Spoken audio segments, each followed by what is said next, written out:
আসসালামু আলাইকুম বন্ধুরা, কেমন আছেন আপনারা? আশা করি ভালো আছেন। তো আমি এখন আছি চকবাজার শাহী জামে মসজিদে।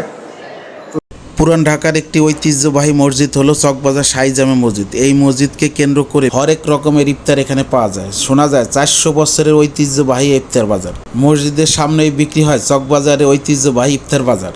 এই মসজিদে হাজারো মানুষ প্রতিদিন ইফতার করে। দূর দূরান্ত থেকে ইফতার করার জন্য এই মসজিদে মানুষ আসে। প্রতিদিন বিভিন্ন প্রকার আইটেম এখানে থাকে। এক একদিন এক এক আইটেম, একদিন বিরিয়ানি, একদিন ছোলা মুড়ি, একদিন মোরগ পোলাও, বিভিন্ন প্রকার। তো সবচেয়ে বেস্ট ভালো মানের ইফতারি প্রতিদিন এখানে থাকে। ভাইজান, প্রতিদিন কত মানুষ ইফতারি করে এখানে? 1100 না?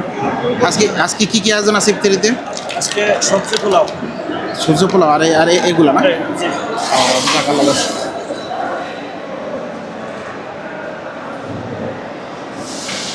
দেখেন কত বড় মসজিদ আর কত মানুষের আয়োজন থাকে। উনি পুরো মসজিদ কানায় কানায় পূর্ণ হয়ে গেছে। তারপরে দেখেন মানুষ আসছে, হাজার হাজার মানুষ এখানে সম্মিলিত হয়েছে ইফতারির জন্য।